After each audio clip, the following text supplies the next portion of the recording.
হাতের মোমটা মুখের ফুঁ দিয়ে দপ করে নিভিয়ে মাটির পাঁচিলের ধার ঘেঁষে চুপ করে দাঁড়াতে দাঁড়াতে রথিকান্ত বলল, আর কেউ কোথাও নেই? তাড়াতাড়ি করো ভবানী, ওই পুটুলিটা এক্ষুনি বার করো, আর পুটলির মধ্যে যা যা আছে এইখানে বার করে ভাগাভাগি করে ফেলো, নইলে। ভবানী পুটলিটা বার করল। তার কোমরের কাছে জড়িয়ে রাখা পুটলিটা মাটির উপরে নামাতেই চাঁদের অল্প আলোয় চিকচিক করে উঠল। রূপো না হলেও সোনার কিছু জিনিস সেখানে রয়েছে। দু হাতে সেগুলো ভাগাভাগি করে নিয়ে দুজনে কোমরের খুঁটের কাছে জড়িয়ে ফেলে। লাল কাপড়টাকে ছুঁড়ে ফেলল জঙ্গলের ভেতর। রথিকান্তের বুকের ভেতরে ধকধক করতে থাকা ভাবটা এখন অনেকটা কমেছে। সে বলল, ভাগ্যিস ভাগ্যিস ওরা বাড়িতে কেউ ছিল না। কিন্তু কিন্তু ঘরের মধ্যে যেন কেউ একটা ছিল। আমার কেমন যেন বারবার মনে হচ্ছিল। বোকার মতো কথা বলছিস কেন? গোটা পরিবার আজ সকালে পাশে গ্রামে গিয়েছে গরুর গাড়িতে করে, আমি নিজে দেখেছি। এমনকি শ্রীকান্ত পর্যন্ত ওদের সঙ্গে গেছে। অন্তত 2-3 দিনের আগে কেউ ফিরে আসছে না।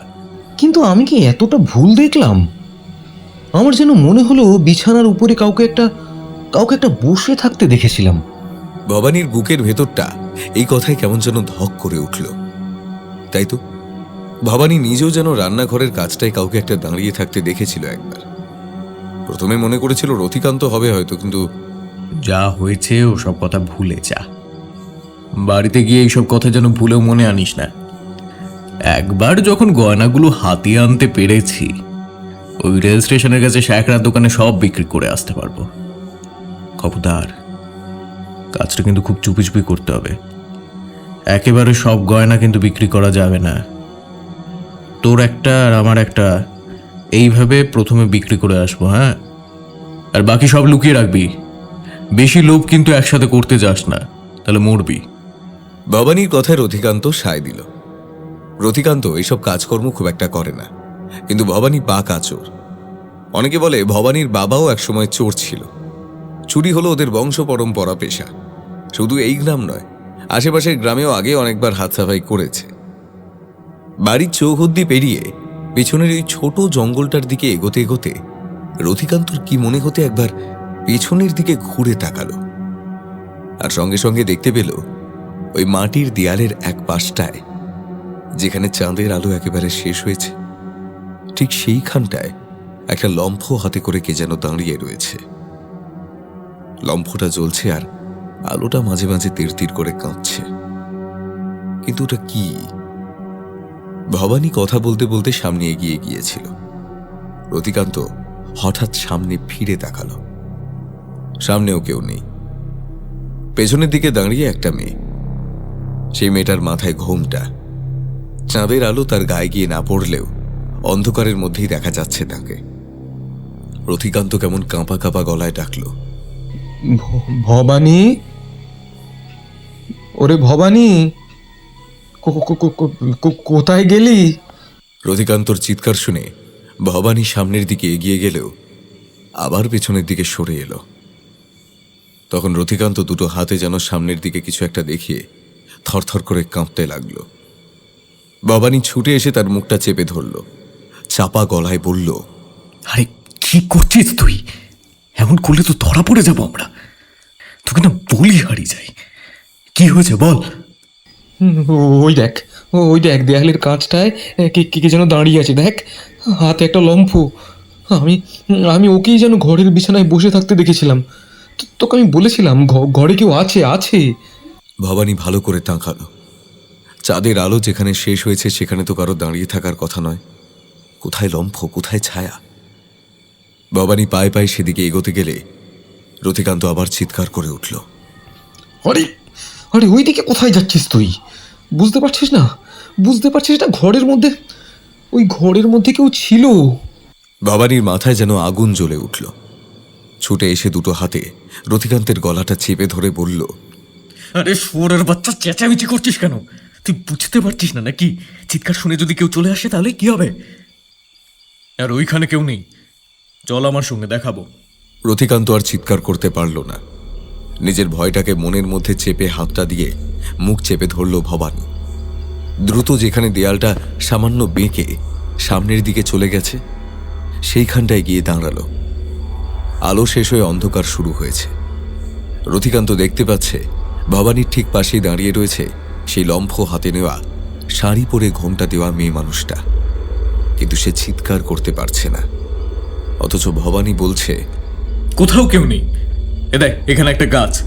এ দেখ, ভালো করে দেখ, ঘরের একদম দেয়াল ঘেঁষে গাছটা উঠে দাঁড়িয়েছে। ভবানীর কাছে দেশলাই ছিল। এদিক ওদিক তাকিয়ে সে ফস করে দেশলাই জ্বালিয়ে ফেলল। সঙ্গে সঙ্গে রথিকান্ত অবাক হয়ে গেল। তাই তো, দেয়ালের গা বরাবর একটা ছোট মতো গাছ বেড়ে উঠে চুপ করে দাঁড়িয়ে আছে, যেন বেশি দিনও হয়নি।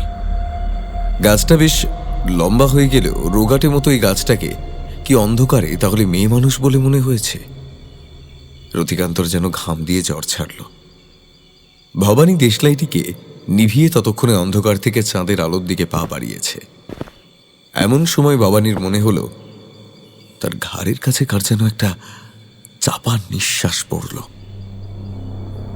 ভবানী মুখ তুলে তাকালো, কোথাও কেউ নেই। এমনকি একটু আগে দেয়াল ঘেঁষে দেখতে পাওয়া সেই গাছটাও সেখানে নেই। সে কিচ্ছু বলল না। রথিকান্ত পেছন ঘুরে জঙ্গলের দিকে হাঁটতে শুরু করেছে। ভবানীও সেদিকে হাঁটতে লাগলো। মনের ভেতর দুরু দুরু করতে ভবানীর মনে হতে লাগলো, রান্নাঘরে দরজার কাছে তাহলে আমি যাকে দেখেছিলাম তাকেই কি রতিকান্ত বিছানায় দেখেছিল নাকি? ঠান্ডা বাতাস লেগে দুজনের সারা শরীর যেন ঠান্ডা করে দিচ্ছিল। কোমরে গুঁজে রাখা সোনার গহনাগুলো ওদের মনে সাহস দিচ্ছিল। দুজনেই দ্রুত পায়ে জঙ্গলের ভেতরে গিয়ে মিলিয়ে গেল তাদের বাড়ির পথে।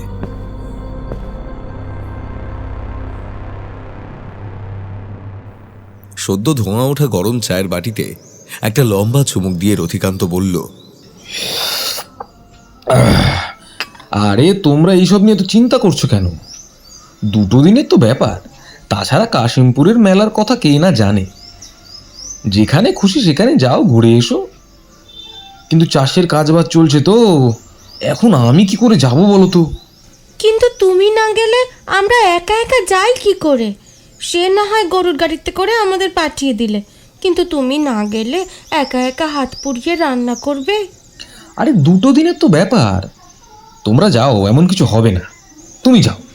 তার উপর ওই নিশিকান্তের বাড়িতে যে চুরি হয়েছে সেই কথা শোনার পর থেকে তো আরো ভয় করছে।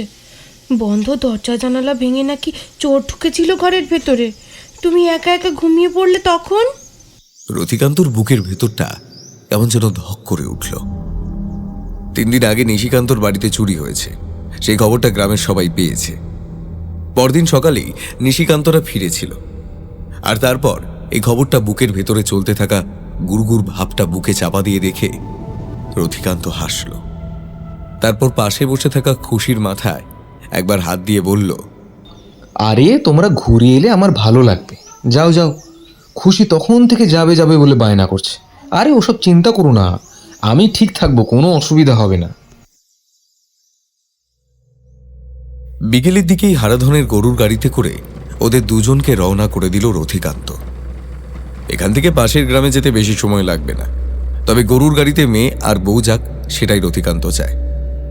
চাষবাস করে ফসল বিক্রি করে হাতে বেশ একটু পয়সা আসতে শুরু করেছে। পেছনের দিকে একটা ভালো করে ঘর তুলবে বলে ভেবে রেখেছে রথিকান্ত। তাছাড়া উপরি একটা পয়সা তো আছে। সন্ধেবেলা একা বসেছিল রথিকান্ত। তেমন সময় ভবানী এসে ঢুকল। পাংশু মুখ, কেমন যেন চেহারা। এই 3 দিন ভবানীর কোনো পাত্তা ছিল না। তাকে দেখেই রথিকান্ত এদিক ওদিক তাকালো। অন্ধকার। কিছু বলতে যাবে তার আগেই ভবানী বলল, নিশিকান্তের বাড়িতে চুরি করার পর থেকে কি যে হচ্ছে রতিকান্ত, কিছু বুঝতে পারছি না।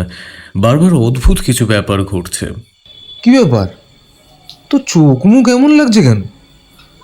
পাংশু খুব, যেন মনে হচ্ছে ভালো করে ঘুমোসনি।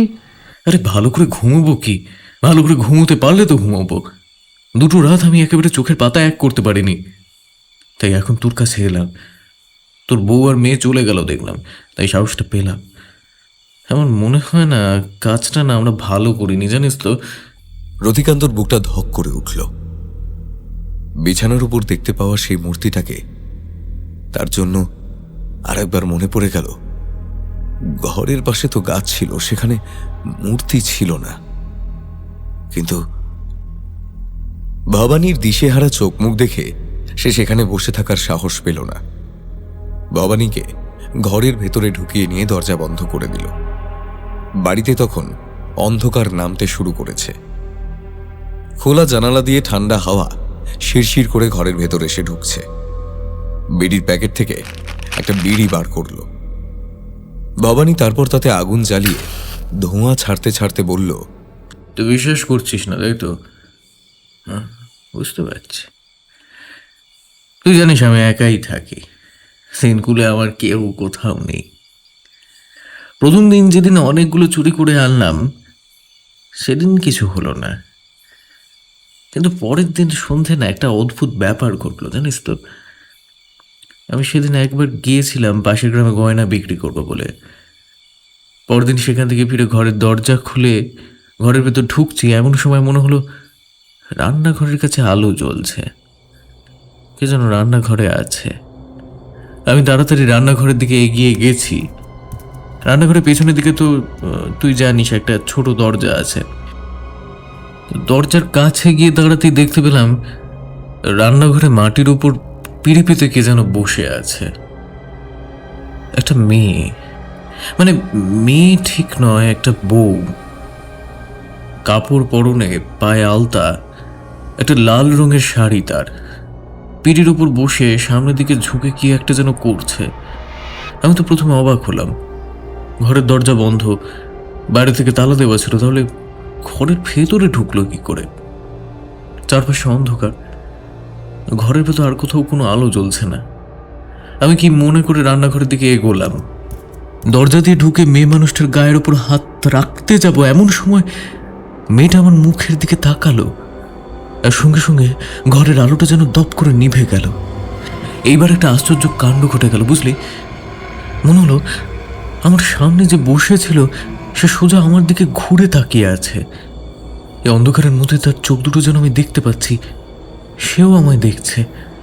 মনে পড়ল রান্নাঘরে তো কোনো আলো জ্বলছিল না। রান্নাঘরে তো কোনো আলো থাকার কথা নয়। রান্নাঘরের হ্যারিকেনের নিজেই তেল ভরিনি, 2 দিন হয়ে গেল আজ প্রায়।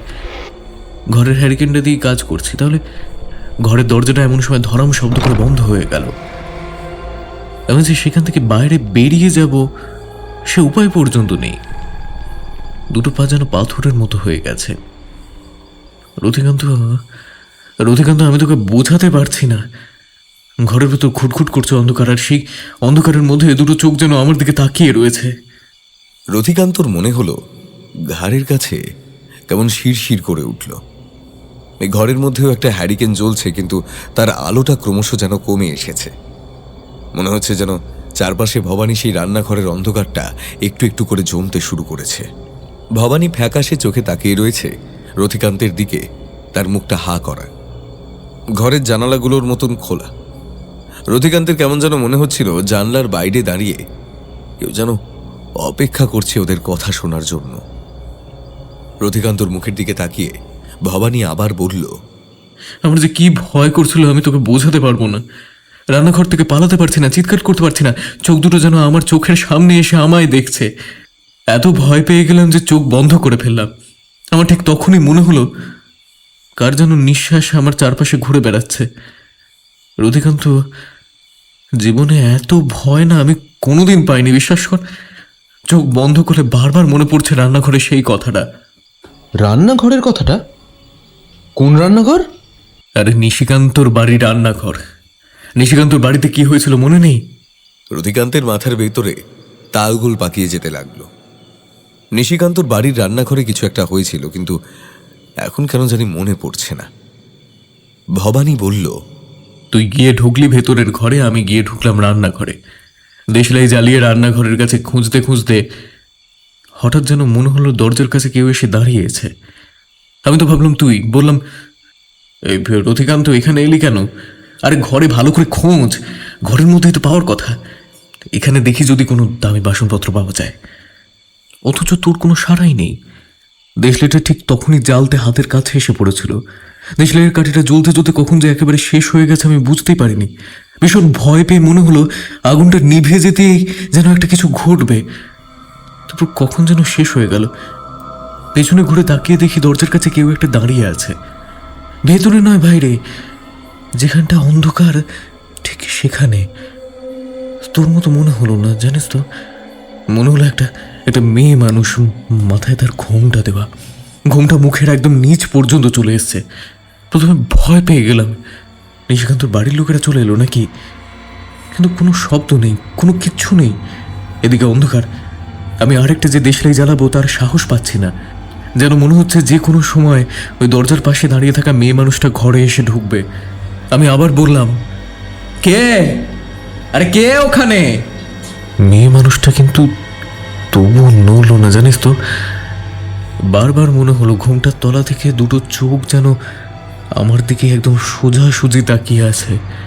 বিশ্বাস কর রতিকান্ত, চমকে উঠেছিলাম কিন্তু ভয় পাইনি। ঝট করে দেশলাইটা জ্বালিয়ে ফেললাম। তারপর তাড়াতাড়ি দেশলাইটা হাতে নিয়ে দরজার কাছে এসে দেখি দরজার পাশে তো কেউ নেই। দড়ির পাশে একটা বড় কাপড় মেলা। বুকের ভেতর রক্ত না যেন ঝলসে উঠেছিল। হাত দিয়ে ভয়টা কাটাতে যাব, ঠিক সেই সময় মনে হলো ভবানী আরো কিছু একটা বলতে যাচ্ছিল রথিকান্তকে। এমন সময় তার নজর চলে গেল খোলা জানালাটার দিকে। বাড়ির পেছনের দিকটা অন্ধকার। খোলা জানালার কাছে ওটা কে দাঁড়িয়ে আছে? জানলাটা রথিকান্তর মাথার পেছনের দিক বরাবর। সেদিকে ভবানী নজর পড়তে তার চোখ যেন স্থির হয়ে গেল। ধীরে ধীরে তার সম্বিত ফিরে আসতে লাগলো। প্রথমে রথিকান্ত খেয়াল করেনি, কিন্তু পরে ভবানীর দিকে তাকাতে দেখতে পেল সে তার ঠোঁট কাঁপছে। হাতটা কাঁপতে কাঁপতে উপরের দিকে উঠে কিছু একটা দেখবার চেষ্টা করছে। রথিকান্তর মনে হলো সেই ভয়ের ভাবটা আবার যেন ফিরে এসেছে। জানালার কাছে কি এসে দাঁড়িয়েছে, কি দেখছে ভবানী? রথিকান্ত কিছু একটা বলতে যাবে, তার আগেই ভবানীর মুখ থেকে বেরিয়ে এলো একটা আর্ত চিৎকার। সে চিৎকার করে উঠে বলল, ওই ওই ওই ওই যে ওই যে ওই যে জানলার কাছে, ওই ওই ওই ওই যে জানলার কাছে এসে দাঁড়িয়েছে। ওকে আমি ছাড়বো না, আজকে ওকে আমি ছাড়বো না। কথাটা বলতে বলতে রথিকান্ত কিছু বুঝে ওঠার আগেই বিছানার পাশে থাকা হ্যারিকেনটা তুলে নিয়ে ভবানী লাফিয়ে নামলো মাটির উপরে। তারপর হ্যারিকেনটা জানালার কাছে লক্ষ্য করে ছুঁড়ে দিল। জানালার গড়াদের উপর হ্যারিকেনটা লেগে কাঁচটা ভেঙে টুকরো টুকরো হয়ে কেরোসিন ছড়িয়ে পড়ল চারপাশে। ভাগ্যিস আগুন লাগেনি। রথিকান্ত প্রায় ভয় পেয়ে চিৎকার করলো, আরে আরে কি করলি এটা? কি করলি বলতো? ভবানীর সেদিকে খেয়াল নেই। সে ছুটে গেছে দরজার কাছে। হ্যারিকেনের ভাঙা কাঁচের টুকরোয় তার পায়ে ফুটেছে, সেদিকেও তো আর কোনো লক্ষ্য নেই। জানালা দিয়ে বাইরের দিকে তাকিয়ে আঙুল দেখিয়ে সে চিৎকার করে কাকে যেন শাসাতে লাগলো। তুই আয়, আয় আমার সামনে, আয়, তোকে কেটে কুচি কুচি করবো। তুই তুই তুই জানিস না কিন্তু আমি কে। রথিকান্ত অবাক হয়ে গেল।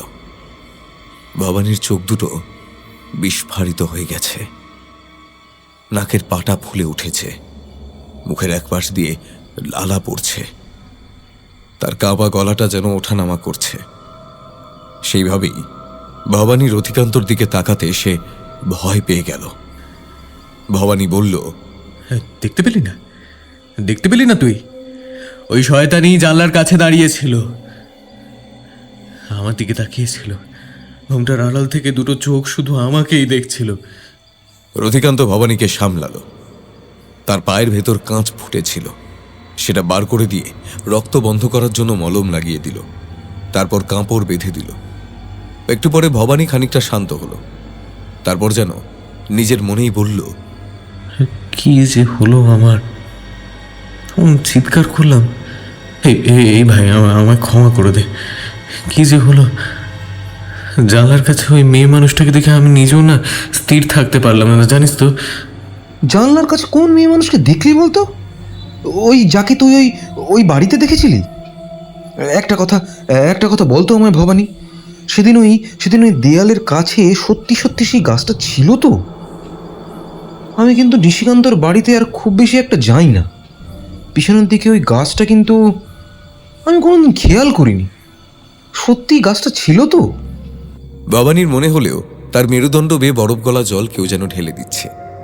সেই গাছটাকে সে নিজেও দেখেনি, কিন্তু তাহলে ওখানে কি ছিল? কিছু তো একটা ছিল, কিন্তু সেটা এখন বলা যাবে না রথিকান্তকে। সে ভয় পেতে পারে। তাই ভবানী ব্যাপারটাকে সামাল দেওয়ার জন্য একবার হো হো করে হেসে উঠল। কিন্তু ব্যাপারটা হয়ে গেল উল্টো। ভবানীর হাসির শব্দের সঙ্গে মনে হলো বাড়ির পেছনের দিকের অন্ধকার থেকেও কে যেন একেবারে ঠিক ভবানীর মতোই হো হো করে হেসে উঠল। শুধু ভবানীর হাসিটা পুরুষ মানুষের কণ্ঠে, আর বাইরের হাসিটা কোন একটা মহিলার কণ্ঠে। আর সেই কণ্ঠ যে কোনো জীবিত মানুষের হতে পারে না, সে কথা আলাদা করে বলে দেওয়ার অপেক্ষা রাখে না। ভবানী আর রথিকান্ত কাঠের মতো একে অপরের দিকে তাকিয়ে কিছুক্ষণ বসে রইল। তারপরে ওরা আবিষ্কার করল এতক্ষণ ধরে ওরা অন্ধকারের মধ্যেই বসে রয়েছে, অন্ধকারের মধ্যেই সব কিছু করছে। ঘরে এক ফোঁটা আলো নেই, শুধু চাঁদের সামান্য আলো সোজা এসে পড়েছে ঘরের বিছানার উপরে। কিন্তু ওটা কি? বিছানায় পড়া চাঁদের আলোটার ঠিক মাঝামাঝি জায়গায় কি যেন আলোটাকে সামান্য আড়াল করে দাঁড়িয়ে আছে। রথিকান্তের যখন ঘুম ভাঙল, রথিকান্ত দেখতে পেল সে বিছানাতেই শুয়ে আছে। আড়মোড়া ভেঙে উঠতে উঠতে কাল রাতের সমস্ত কথা মনে পড়ে গেল। জানালার কাছে হ্যারিকেনের ভাঙা কাঁচের টুকরোগুলো একপাশে ঝাড় দিয়ে সরানো আছে, আর এখানে নিচের অংশটাও হেলে পড়ে রয়েছে, কেরোসিন ছড়িয়ে রয়েছে। এই সব কিছুই ঠিক করতে হবে। আজকের জবা কিংবা খুশির এখানে ফেরার কথা নেই, তাই ওসব নিয়ে চিন্তা নেই। আড়মোড়া ভেঙে উঠে হাত ধুয়ে ঘরটা পরিষ্কার করে ফেলল রথিকান্ত। রান্নাবান্নার ব্যবস্থা করতে হবে। কিন্তু রান্নাঘরের দিকে এগোতে এগোতেই কাল রাতে ভবানীর বলা সেই কথাগুলো তার মনে পড়ে গেল। রান্নাঘরের দিকে এগোতে দেখতে পেলাম রান্নার ঘরের ভেতর একটা মেয়ে মানুষ বসে আছে, পিঠের উপরে লাল শাড়ি পরে, আর পায়ে লাল আলতা। এই দিনের বেলায় সূর্যের আলোতে রথিকান্তর মনে হলো রান্নাঘরের বন্ধ দরজাটা ঠেলে খুললেই সে দেখতে পাবে তার রান্নাঘরের পিঁড়িতে কেউ একজন বসে রয়েছে। অনেক কষ্টে নিজের মনকে সংযত করে রথিকান্ত রান্নাঘরে ঢুকল। না, মেয়ে মানুষ তো দূরের কথা, পিঁড়িটা পর্যন্ত মাটির উপরে পাতা নেই। দেখতে দেখতে সারা দিনটা কেটে গেল। ভবানী একবার আসবে বলেছিল, কিন্তু এলো না। রথিকান্ত বিকেলটা একরকম ঘরে বসেই কাটিয়ে দিল, আর বিকেলে বসে বসে নিশিকান্তের বাড়ির কথা ভাবছিল। এমন সময় নিশিকান্ত এসে উপস্থিত। নিশিকান্তকে দেখে সে ভয় প্রায় আধমরা হয়ে গিয়েছিল, কিন্তু নিশিকান্ত বলল, ভাই রতিকান্ত, সব কথাই তো শুনেছিস আমার যে এমন অবস্থা হয়েছে, কিন্তু সমস্যা হলো অন্য জায়গায়। কিসের সমস্যা? ব্যাপারটা আর কিছুই নয়। যে গয়নাগুলো চুরি হয়েছে সে গয়না আমার নয়, সে অন্য একজনের। আমার কাছে ছিল, কিন্তু এখন তার পরিবারকে যে আমি কি বলবো সেটাই বুঝতে পারছি না। আবার শুনেছি ওই রেল স্টেশনের কাছে শ্যাকরার সঙ্গে তার বেশ চেনা জানা রয়েছে।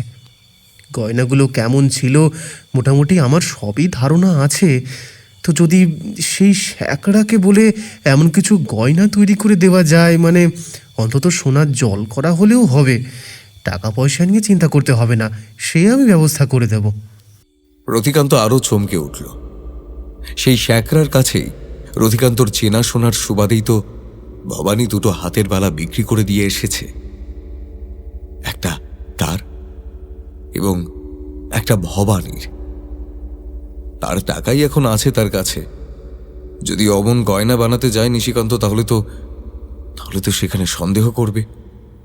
তাই সে বলল, সবই তো বুঝলাম, কিন্তু এতগুলো গয়না আর অমন গয়না হুবহু একই রকম বানানো এই শ্যাকরার পক্ষে তো সম্ভব নয়। তার চেয়ে বরং রেলগাড়িতে করে শহরে চলে যাও। শহরে গিয়ে সেখানে আমার এক চেনাশোনা লোক আছে, তার খোঁজ আমি তো বানায় করে দেবো। শ্যাকরার কাছে নিয়ে যাবে, আমাদের এই শ্যাকরাই বরং থাকুক। চুপ করে রইল রথিকান্ত। ভাবল, সর্বনাশ, নিশিকান্ত আবার কোনো সন্দেহ করল না তো? কিন্তু নিশিকান্ত তেমন কিছুই বুঝে উঠতে পারল না। তার বদলে রথিকান্তর হাতটা চেপে ধরে বলল, ভাই রতিকান্ত, তুই তো জানিস আমি ব্যস্ত মানুষ। জমি জমা, পুকুর, বাগান এই সমস্ত নিয়ে আমায় ব্যস্ত থাকতে হয়। নিঃশ্বাস ফেলার সময় নেই।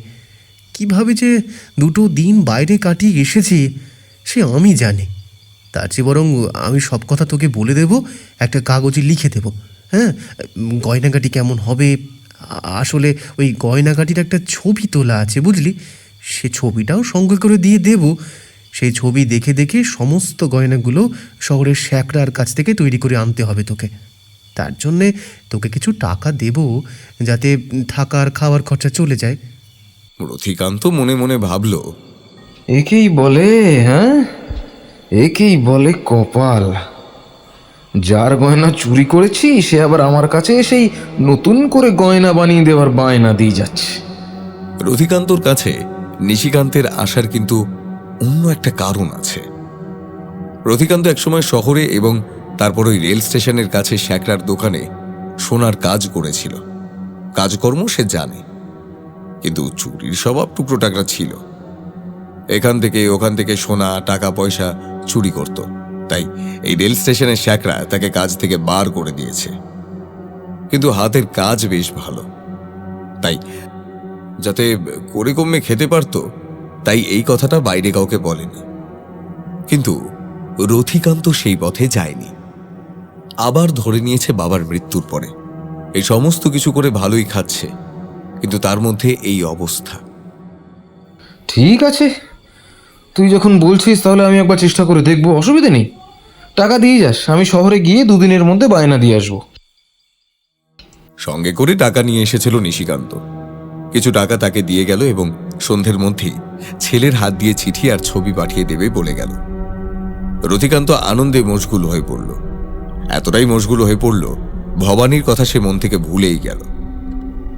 কালকেই জবা আর খুশি চলে আসবে, তার আগে একটা ব্যবস্থা করা দরকার। রথিকান্ত ভাবল, কালকে যখন শহরে যাবেই তখন এই গয়নার ভেতর থেকে একটা বড় দেখে হার নিয়ে যাওয়া যাক। সেটাই কোনো এক শ্যাকরার দোকানে বিক্রি করে বেশ কিছু টাকা একেবারে আনা যাবে, আর বেশ কিছুদিন কোনো চিন্তা ভাবনা করতে হবে না। নিশিকান্তর অনেক টাকা, তার থেকে টাকা নেওয়ার জন্য চিন্তা করতে হবে না। এই ভেবে রাত হতেই একটা আলো হাতে নিয়ে বাড়ির পেছনের দিকে গেল। বাড়ির পেছনে যে লেবু গাছটা, সেই লেবু গাছতলায় খানিকটা জায়গায় একসময় গাছের বাগান করেছিল রথিকান্ত। এখন সে গাছ মরে গিয়েছে। জায়গাটার মাটি উস্কো খুস্কো, এলোমেলো। সেখানে খানিকটা মাটি সরাতেই একটা হাতলের মতো চোখে পড়ল রথিকান্তর। হাতলটাকে ধরে একটা হ্যাঁচকা টান মেরে একপাশে সরাতেই ছোট্ট কাঠের বাক্সটা দেখা গেল। টিনের বাক্স, তার ভেতরে কাঠ দেয়া। এমন অদ্ভুত বাক্স তৈরি করেছিল চুরি করে আনা সোনা, টাকা পয়সা এই সমস্ত মাটির তলায় জমিয়ে রাখার জন্য। এখন তার মধ্যে গয়নাগুলো একটা লাল কাপড়ে বাঁধা পড়ে রয়েছে। সেখান থেকে একটা গলার হার তুলে নিয়ে আবার বন্ধ করে হারটা কোমরে গুঁজে রথিকান্ত উঠে আসতে যাবে, এমন সময় দেখতে পেল তার ঘরের দিকের দেয়ালের কাছ থেকে কে যেন হাঁটতে হাঁটতে আসছে। একটা পায়ের শব্দ পেল রথিকান্ত। সে তাড়াতাড়ি নিজেকে সামলে নিয়ে এগোতেই দেখতে পেল ভবানীকে। আরে ভবানী, আরে সকাল থেকে তোর কথাই ভাবছিলাম। নিশিকান্ত এসেছিল বুঝলি, যা বড় দাও মেরেছি না, আরও কিছু টাকা হাতে আসবে। তুই আমার সঙ্গে কাল শহরে যাবি? ভবানীর মুখটা কেমন যেন ফ্যাকাশে, অনুভূতিহীন। ভবানী রথিকান্তর দিকে তাকিয়ে বলল, আজকের রাতটা আমায় তোর বাড়ি থাকতে দিবি ভাই? ঘরে আমি একদম থাকতে পারছি না। তোর বাড়িতে তো তোর বউ মেয়ে নেই।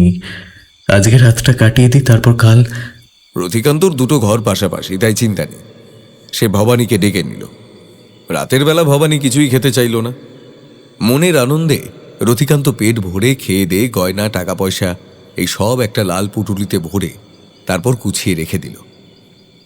কাল সকাল সকাল বেরোতে হবে। শোয়ার আগে পাশের ঘরে উঁকি মেরে হ্যারিকেন তুলে দেখল ভবানী বিছানায় শুয়ে যেন অঘোরে ঘুমিয়ে পড়েছে, আর ঘুমের ঘোরে মাঝে মাঝে তার শরীরটা থরথর করে কেঁপে উঠছে। রথিকান্ত ভাবল, বেচারা এখনো ভয় পাচ্ছে, কিন্তু কি যে হচ্ছে কিছুই তো বুঝতে পারছি না। ওই বাড়ি থেকে আসার পরে তো আমি কোনো কিছু দেখতে পাইনি, তাহলে ভবানী সেসব দেখছে কেন? রথিকান্ত আর কিচ্ছু ভাবল না। সোজা নিজের ঘরে গিয়ে আলোটা কমিয়ে দিয়ে বিছানায় শুয়ে পড়ল।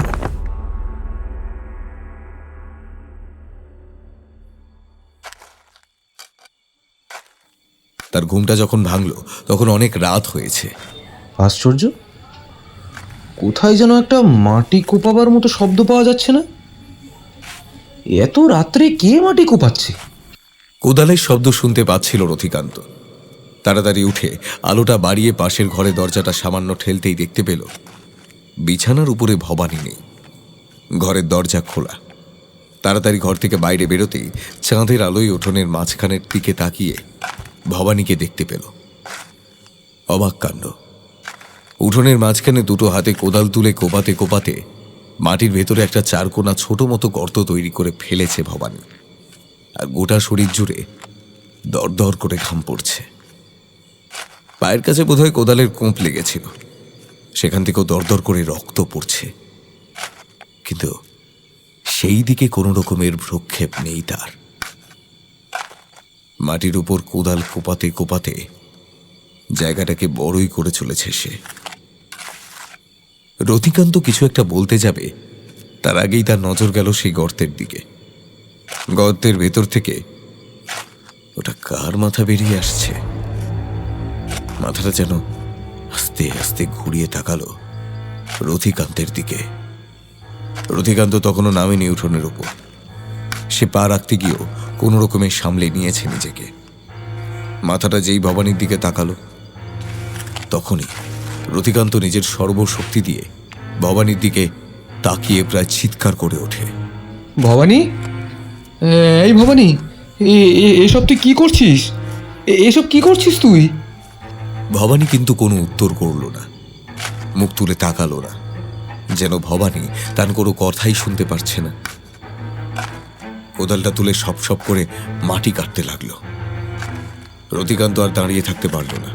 রথিকান্তর বারবার মনে হচ্ছিল কোথাও যেন একটা কিছু ভুল হচ্ছে, না হলে এমন ঘটনা ঘটবে কেন? তাই ভবানীকে থামাবার জন্য সে মনে মনে ভাবল, এবং কোনো উপায় না পেয়ে ছুটে গেল সামনের দিকে। ঠিক তখনই ভবানী কোদালটা নিজের দুই হাতে উপরের দিকে তুলে রথিকান্ত কিছু বুঝে ওঠার আগেই তার ঘাড় বরাবর চালিয়ে দিল। হঠাৎ করেই এমন একটা অপ্রত্যাশিত ঘটনা ঘটে গিয়েছিল যে রথিকান্ত কোনো কিছু বুঝে উঠতে পারল না। যেন অজানা একটা আঘাতে ঘাড়ের কাছটা গভীর একটা ক্ষত হয়ে গেল বটে, কিন্তু রথিকান্ত অবাক হয়ে গেছিল। সে ছিটকে গিয়ে মাটির উপরে পড়ে দুটো হাতে নিজের ঘাড় চেপে ধরল। সে দেখতে পেল ভবানীর মুখে একটা অদ্ভুত হাসি। তার চোখের তারা দুটো কখন যেন উল্টে গেছে, সাদা মণিহীন লাগছে চোখটা। কোদালের ফলাটা মাটি লাগা অবস্থায় তার ঘাড়ের ভেতরে এসে ঢুকেছে। টপ টপ করে সেখান থেকে রক্ত পড়ছে। রথিকান্তকে কিছু বুঝে ওঠার সুযোগ না দিয়ে সে আবার কোদাল চালালো, কিন্তু রথিকান্ত এবারে তৈরি হয়েছিল। সে সরে গিয়েছিল, তাই মাটির উপরে এসে পড়ল। কোদাল চলতে চলতে রথিকান্ত লাফিয়ে যখন বারান্দার উপরে উঠে গেল, তখন ভবানী আবার পেছন করে এগোতে লাগলো সেই কবরের দিকে। ভবানী, ভবানী, তুই কি করছিস? এসব কি করছিস? আঘাতটা ঘাড়ের কাছে এসে পড়লেও খুব বেশি লাগেনি। ঘাড়ের পেছনের দিকে একটা পাশটা বরাবর একটু মাংস কেটে গিয়ে সেখান থেকে রক্ত পড়ছে।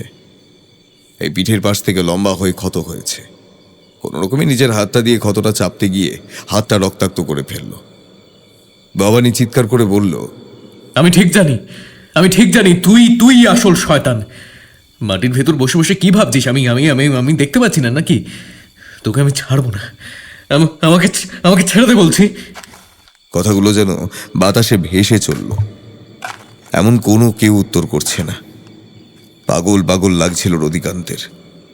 এই কথাগুলো বলছিল এমন সময় ওই মাটির গর্তের ভেতর থেকে ঘোমটা পড়া মেয়ে মানুষটা মুখ তুলে দাঁড়িয়েছে। ওর কথাই বলেছিল ভবানী। মেয়ে মানুষটা যেন মুখ ঘুরিয়ে আবার রতিকান্তের দিকে তাকালো। রতিকান্তের মনে হলো ছুটে গিয়ে তার ঘোমটা তুলে দিতে। তার মুখটে একবার অন্তত দেখা দরকার, কিন্তু মনে হচ্ছে ঘোমটার ওপার থেকে দুটো জ্বলন্ত চোখ তার দিকেই তাকিয়ে দেখছে। বারবার কেন জানি নিশিকান্তের কথাগুলো মনে পড়ছিল।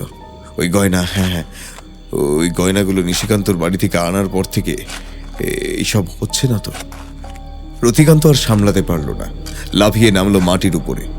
সামনের দিকে এগোতে এগোতে চিৎকার করে বলল, ওই ওই গয়নার জন্য এমন করছিস তো?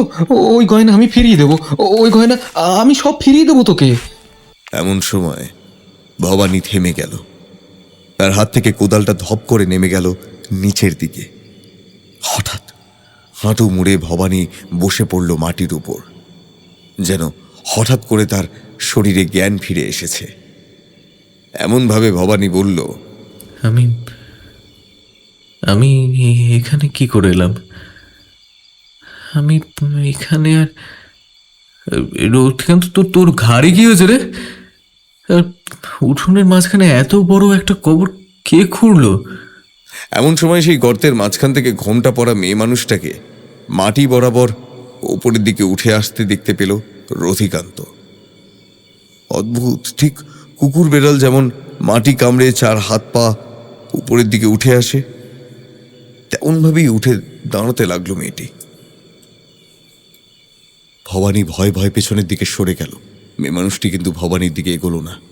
সে পায়ে পায়ে এগোতে লাগলো রতিকান্তের দিকে। রতিকান্ত তখন ক্লান্ত, অবসন্ন হয়ে মাটির উপর বসে পড়েছে। মরে গেলেও যেন তার আর কিচ্ছু যায় আসে না। এমন এমন বিভৎস ব্যাপার সে আর দেখতে পারছে না। ভবানী তখনও যেন মনের জোর হারায়নি। কোদালটাকে হঠাৎ করে সে দু হাতে তুলে নিল। তারপর সেই মেয়ে মানুষটা কিছু বুঝে ওঠার আগেই সে ছুটে এসে মেয়ে মানুষটার মাথা বরাবর কোদালটাকে একেবারে প্রচণ্ড জোরে চালিয়ে দেওয়ার সঙ্গে সঙ্গে যা ঘটল তার জন্য সে নিজেও প্রস্তুত ছিল না। ভবানী চিৎকার করে উঠে দুটো হাত তুলে নিয়ে মাটির উপরে একটা নিষ্ফল আক্রোশে মারতে গেল। কোদালটা সেই মেয়ে মানুষটাকে একবার স্পর্শ করতে পারল না। তার মাথার ভেতর থেকে যেন হাওয়ার এক পাট খেয়ে ঘুরে এসে সোজা গিয়ে আছড়ে পড়ল ভবানীর মাথার উপরে। এত জোরে সে কোদালটা ঘুরিয়েছিল যে আর সামলাতে পারেনি। ধারালোর ফলাটা কিভাবে যেন ভবানীর কানের এক পাশ থেকে মাথার ভেতরে ঢুকে গেল। ভবানী, ভবানী রে, আমার কথা আবার শুনলি না তুই? কেন শুনলি না আমার কথা? রতিকান্ত আর্তনাদ করে উঠল। মেয়ে মানুষটা কিন্তু কোনো কথা বলছে না। চুপ করে রতিকান্তর থেকে মাত্র কয়েক হাত দূরে দাঁড়িয়ে আছে। রতিকান্ত আর পারল না। দুটো হাতে পাগলের মতো মাথা খামচাতে খামচাতে বলল, তোর কি চাই? তোর কি চাই? ওই গয়না তো, গয়না তো, ওই গয়না আমি তোকে ঠিক ফিরিয়ে দেবো। ওই গয়না আমি ফিরিয়ে দেবো তোকে। আমাকে ছেড়ে দে, আমাকে ছেড়ে দে, গয়না আমি ফিরিয়ে দেবো। মেয়ে মানুষটা তখনও চুপ করে দাঁড়িয়ে আছে। রতিকান্ত দ্রুত মাটি থেকে উঠে দাঁড়ালো। সে অন্ধকারের মধ্যে ছুটে গিয়ে বাড়ির পেছনের কাঠের বাক্স থেকে গয়নাগুলো তুলে এনে উঠোনের কাছে আসতেই দেখতে পেল ভবানী নেই। মেয়ে মানুষটা সেই গর্তের কাছে দাঁড়িয়ে আছে চুপ করে। ওটা যে মানুষ নয় তাও রতিকান্ত ভালো করেই জানে। তার মুখে কোনো কথা নেই। সে যদি কথা বলতো, চিৎকার করতো কিংবা ভয় দেখাতো, তাহলে হয়তো ভবানী এতটা ভয় পেত না। কিন্তু নিশ্চুপ হয়ে থাকা ঘোমটার আড়ালে থাকা একটা মুখ, চোখ যা দেখা যায় না, তা যেন রতিকান্তর বুকের ভেতরে বারবার ঢোলের মতো বেজে উঠছিল। পায়ে পায়ে রতিকান্ত সেই কবরের কাছে এসে দাঁড়াতে দেখতে পেল চাঁদের অল্প আলো কবরের ধারে গিয়ে পড়েছে, আর সেই কবরের মধ্যে বসে রয়েছে ভবানী। তার হাতের কতগুলো সোনার গয়না যেগুলো সে নিয়ে গিয়েছিল সেগুলোই। রতিকান্ত এগোতেই ভবানী তার মুখের দিকে মুখ তুলে তাকালো। ভবানীর কানের এক পাশে গলগল করে রক্ত গড়িয়ে পড়ে মাটি ভিজিয়ে দিচ্ছে। খিলখিল করে হাসতে হাসতে ভবানী বলতে লাগলো, বলেছিলাম না রতিকান্ত, আমরা আমরা ভুল করেছি, আমরা বড্ড ভুল করেছি। তুই ঠিক বলেছিলি, বিছানার উপর তুই যাকে দেখেছিলি সেই সত্যি।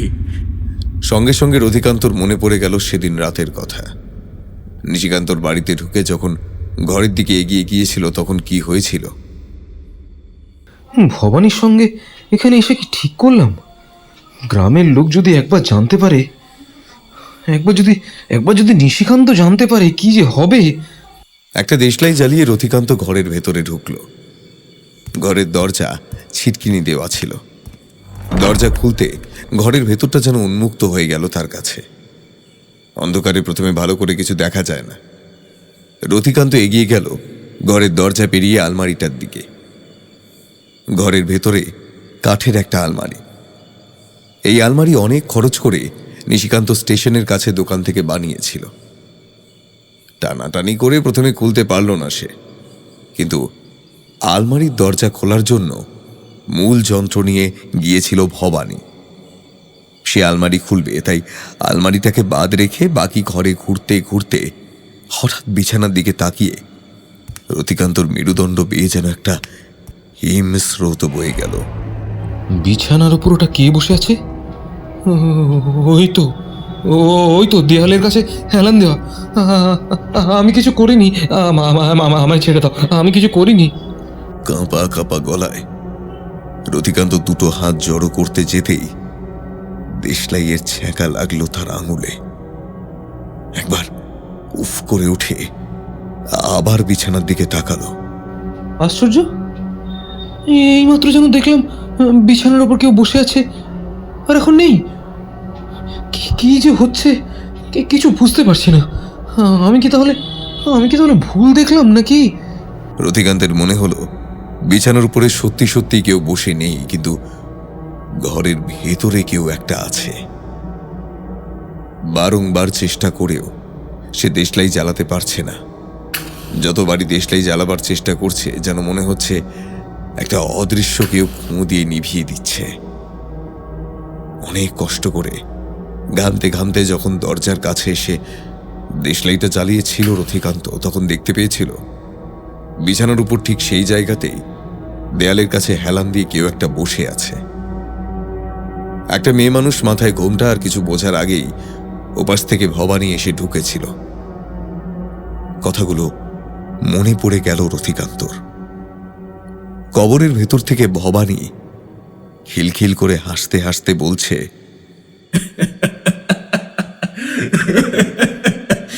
বড্ড বড্ড ভুল করে ফেলেছিলাম রে আমরা।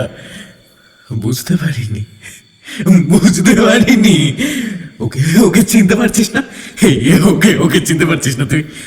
ও হলো গিয়ে নিশিকান্ত লতিকা মাসি রে। লতিকা মাসি কথাটা যেন বিদ্যুতের চমকের মতো রতিকান্তর বুকের ভেতরে গিয়ে ধাক্কা দিল। তার কানের ভেতরে যদি কেউ লোহার গরম সীসা ঢুকিয়ে এভোর ওপর করে দিয়ে যেত তাহলেও বোধহয় এত চমকে উঠত না। সেই লতিকা মাসি।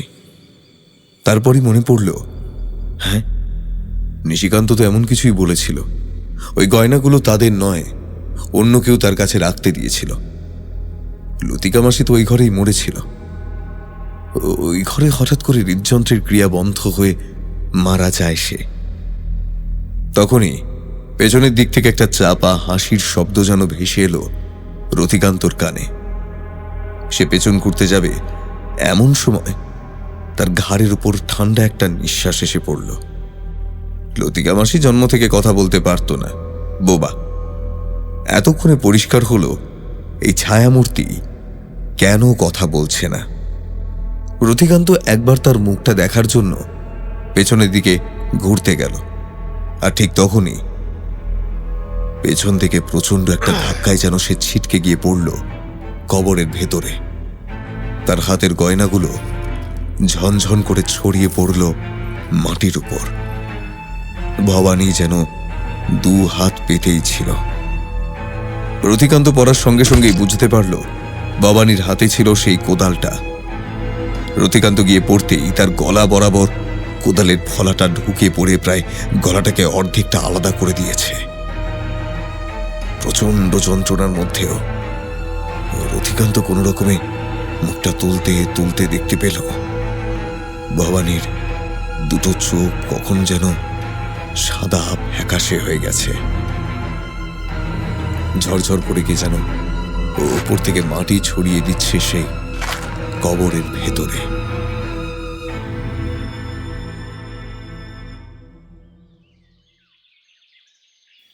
নিশিকান্ত দাঁড়িয়েছিল রতিকান্তর বাড়ির সামনের রাস্তার কাছে। গরুর গাড়ি তৈরি হয়েছে। খুশি আর জবা পাশের গ্রামে তার বাপের বাড়ি চলে যাচ্ছে। কাঁদতে কাঁদতে জবা বলল, কি যে হলো কিছুই তো বুঝতে পারলাম না। মানুষটাকে রেখে গেলাম বাড়িতে, আর আর বাড়ি ফিরে দেখি কোথাও কিছু নেই। এমন যে কি করে হয়, ঘরে দরজা খোলা, হ্যারিকেনটা বারান্দায়, কোথায় যে গেল। আমিও তো কিছুই বুঝতে পারছি না। আমার সঙ্গে বিকেলেই কথা হলো গয়না বানাবার জন্য, তাকে দাম দিয়ে গেলাম। অল্প কিছু ছবি আর চিঠি দিয়ে সন্ধেবেলা আসবো বলে ঠিক করেছিলাম, কিন্তু নানা কারণে আর আসতে পারিনি। সকালবেলা এসে দেখি বাড়িতে নেই। আমার টাকার জন্য আমি ভাবছি না জবা, একটা জলজ্যান্ত মানুষ যে কোথাও উধাও হয়ে গেল। শুনেছি ভবানীকেও নাকি খুঁজে পাওয়া যাচ্ছে না। ও বেটা তো চোর। শুনেছি তোমাদের হারিয়ে যাওয়া গয়না নাকি আবার উদ্ধার হয়েছে। কোথা থেকে পেলে বলো তো? এই হয়েছে এক কাণ্ড। জানি না হঠাৎ করে যেখানে ছিল গয়না, মানে ওই আলমারির ভেতরে, সেখানেই লাল কাপড়ের মধ্যে আবার গয়নাগুলো পাওয়া গেছে। মাটি লেগেছিল লাল কাপড়ে, গয়নার মধ্যেও যে মাটি কি করে লাগলো জানি না। তবে হ্যাঁ, দুটো চুড়ি পাওয়া যাচ্ছে না। সোনার চুড়ির দামও তো কম নয়। ভাবছি চুড়ি দুটো একবার বানিয়ে নিব, কি বলো? জবা আর কিচ্ছু বলল না। সেই দিনই খুশিকে নিয়ে সেখান থেকে সে গ্রামের উদ্দেশ্যে রওনা দিল। শুধু সেই গ্রাম থেকে চিরদিনের মতো হারিয়ে গেল ভবানী আর রতিকান্ত। কেউ খোঁজ পেল না তাদের। আর সেই দুটো চুড়ি স্টেশনের কাছে সেই শ্যাকরার কাছ থেকে এক রাতে অদ্ভুতভাবে নিয়ে যায় একটি মেয়ে মানুষ এসে, অবশ্যই দাম দিয়ে। কিন্তু সেটা কে ছিল তা শ্যাকরা বুঝতে পারেনি, কারণ তার মাথার কাজ পর্যন্ত ঢাকা ছিল ঘোমটায়। মুখে সে কোনো কথা বলে না, শুধু একটা ছবি দেখিয়েছিল আর টাকাও দিয়েছিল অনেক বেশি। তবে হ্যাঁ, ওই নিশিকান্তর বাড়ির দেয়ালের কাছে কোনো কালেই কোনো গাছ ছিল না, ছোট বা বড় কোনো গাছই ছিল না। এই দুটো বালা নিশিকান্ত খুঁজে পেয়েছিল তার বাড়ির পেছনে ঠিক সেই জায়গাটাতেই, যেখানে সেই দিন রাতে একটা মেয়ে মানুষকে দাঁড়িয়ে থাকতে দেখেছিল ওরা। লতিকা মাসি এই গয়না আমাদের বাড়িতে রেখে চলে গিয়েছিল। সেই গয়না তার ছেলেকে দেওয়া হয়নি, এবং আর বাড়িতে রেখে লাভও নেই। ফেরত দিয়ে দেব, কখন কি হয়ে যায় বলা যায় না।